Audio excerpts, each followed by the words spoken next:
தமிழ் உறவுகளே, நான் உங்களிடமிருந்து இன்றைக்கு சந்திக்க போகின்ற சந்திப்பு இதுவரை காலம் இருந்த சந்திப்பிலிருந்து இது சற்று வேறுபட்ட விடயம். எனக்கு சிறுநீரகங்கள் இரண்டும் பழுதடைந்து ஒரு மாற்று சிறுநீரக சத்திர சிகிச்சை உட்படுத்தப்பட வேண்டும், இல்லாவிட்டால் உயிருக்கு ஆபத்து என்று வைத்தியர்கள் கூறியிருக்கிறார்கள். சொல்கிறேன், இந்த வைத்திய சத்திர சிகிச்சைக்கு இனிய வைத்திய செலவழிக்குமாக சுமார் இதுவரை 19 லட்சம் ரூபாய் பணம் செலவாக இருக்கின்றது. பல்வேறு விதமான பரிசோதனைகள் அந்த சிறுநீரகத்தை கொடுப்பவருக்கும் வாங்குகிறவருக்கும் பொருந்த வேண்டும். பல மாதங்களாக பல்வேறு விதமான சோதனைகளுக்காக சுமார் 19 கொண்டிருக்கிறேன். இன்னமும் அந்த சத்திர சிகிச்சை இணைய செலவுகளுக்காக சுமார் 70 லட்சம் ரூபாய் தேவைப்படுகிறது. அப்பொழுது தெரியும், என்னுடைய 50 வருடத்துக்கு மேற்பட்ட அரசியல் வாழ்க்கையிலே சொத்து சேர்க்க வேண்டும் என்ற எண்ணம் எனக்கு சிறிதளவும் இருக்கவில்லை. 2 தடவைகள் பாராளுமன்ற உறுப்பினராகவும், ஒரு தடவை மாகாண சபை உறுப்பினராகவும், இப்போ 2வது தடவையும் நகர சபை தலைவராகவும் இருந்து கொண்டு தேர்தல் திணைக்களத்தினுடைய ஆணையாளர் தேர்தலில் போட்டியிடுபவர்கள் சொத்து பிரகடனங்களை கொடுத்த பொழுது அது மூடிய இல்லை, கடித உரையிலே தர வேண்டும், நீங்களே திறந்த நிலையை தந்திருக்கிறீர்கள் என்று மஹிந்த தேசப்பிரிய அவர்கள் சொன்ன பொழுது அவருக்கு நான் சொன்னேன், இல்லை இதிலே திறந்த புத்தகம், நீங்கள் இதிலே பார்க்கலாம் என்று பார்த்து விட்டு தலையிலே கை வைத்தார். 2 தடவைகள் இருந்து மாகாண சபை உறுப்பினராக இருந்து நகரசபை தலைவராக இருந்து இருந்தவர் இப்பொழுது ஜனாதிபதி தேர்தல் வேட்பாளராக போட்டியிடுகின்ற நீங்கள் ஊழலை காட்டினால் தெற்கிலே இருப்பவர்கள் விரமிக்க வேண்டும். ஒரு சொந்த வீடு இல்லை, அதே போல சொந்த வாகனம் இல்லை, எந்த விதமான சொத்துக்களும் இல்லாத ஒரு சூழ்நிலையிலே மக்களுக்காக சேவையாற்றுகிறீர்கள் என்று குறிப்பிட்டதை நான் சொல்ல வேண்டும். வாராத சூழ்நிலையிலே இவ்வளவு பெரிய பெருந்தொகையை என்னுடைய உறவினர்களோ நண்பர்களோ தனித்து செலவழிப்பதிலே சேர்ப்பதிலே சிரமங்கள் இருக்கின்றன. ஆகவேதான் அது ஒரு திறந்த புத்தகம் போல திறந்த ஒரு அழைப்பை நான் விடுகின்றேன். இப்பொழுது கூட வெளிநாட்டில் இருந்து வந்த ஒரு நண்பர் என்னை சந்தித்து கட்டாயப்படுத்தி தான் 5 லட்சம் ரூபாய் தருவதாகவும் மற்றவர்களிடம் பணத்தை திரண்டுங்கள், தேவைப்பட்டால் நான் அதிகமாகவும் தருவதாகவும் கூடிய அடிப்படையிலே தான் இந்த கூட சந்திப்பை நடத்துகின்றேன்.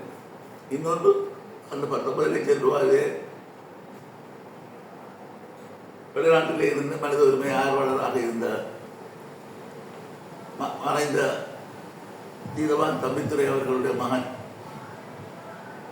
அவர்கள் ஒரு உணர்வாளர், ஈழத்தமிழர்களுடைய பிரச்சனையிலே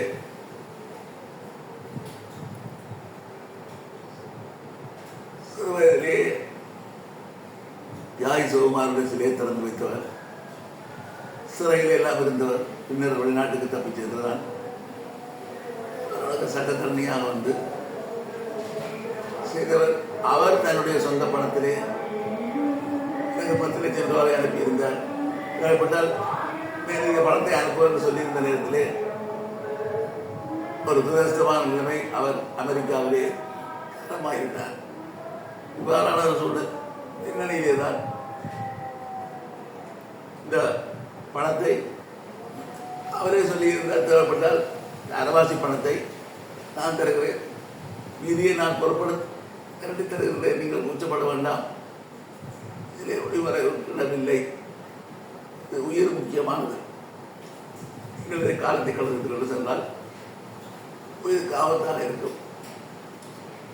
உங்களை போன்றவர்களுடைய பங்களிப்பு மிகவும் பெருமதியானது. இப்பொழுது கூட இந்த ஆண்டு மட்டுக்கோட்டை தீர்மானம் எடுக்கப்பட்டு 50 வருடங்கள் நினைவுகூரப்படுகின்ற நேரத்திலே அந்த மட்டுக்கோட்டை தீர்மான மாநாட்டிலே கலந்து கொண்டவர் என்ற வகையில் 50 வருடத்துக்கு முன்னர் 1976ஆம் ஆண்டு மே மாதம் 14ஆம் தேதி அதிலே ஒரு பேராளராக 150 பேராளர்களே ஒருவராக கலந்து கொண்டவர். மிக சொற்பனவர்கள்தான் அப்படியாளர்கள் இன்னமும் அரசியலில் இருந்து கொண்டிருக்கிறார்கள். அந்த வகையிலே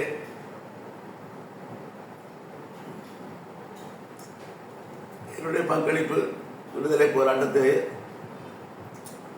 சிவாஜிலிங்கம் என்றால் தெரியாதவர்கள் பெருமளவிலே இருக்க முடியாது என்ற அளவுக்கு நான் முடிந்த அளவுக்கு அர்ப்பணிப்பாக நான் என்னுடைய சேவையை ஆற்றியிருக்கின்றேன்.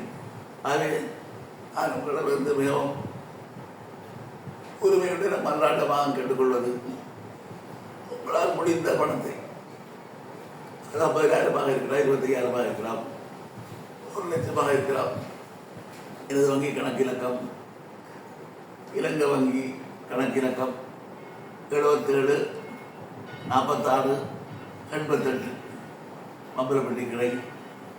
இந்த இலக்கத்துக்கு நீங்கள் அனுப்பி வைத்தால் இந்த சத்திர சிகிச்சையை பூரணப்படும் சுகமடைந்து வெளியேற முடியும். ஆகவே இந்த பொருந்துகிறது என்பது நீண்ட கால போராட்டத்துக்கு தான் பலருக்கு சாத்தியமாக இருந்தது. அந்த வகையில் தான் எனக்கும் எத்தனையோ பேருடைய பொருந்து சிறுநீரகங்களை பொருத்தி பார்த்து இப்பொழுது பொருந்தி எல்லாத்துக்குமான ஒரு உத்தரவை வைத்தியர்கள் பிறப்பித்திருக்கிறார்கள். அவர்கள் இந்த சத்திர சிகிச்சைக்கு ஆயத்தமாக இருக்கிறார்கள். பணம் தான் துறைய பிரச்சனை. பணத்தை விரைவிலே கொடுக்காவிட்டால் காலப்போக்கிலே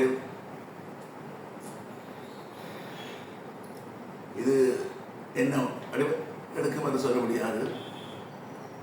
ஆகவே நீங்கள் உங்கள் எல்லாருடைய அன்பானவர்களை நான் பார்த்து கேட்பது, உங்களால் முடிந்ததை இதை அனுப்பி வைப்பீர்களாக இருந்தால்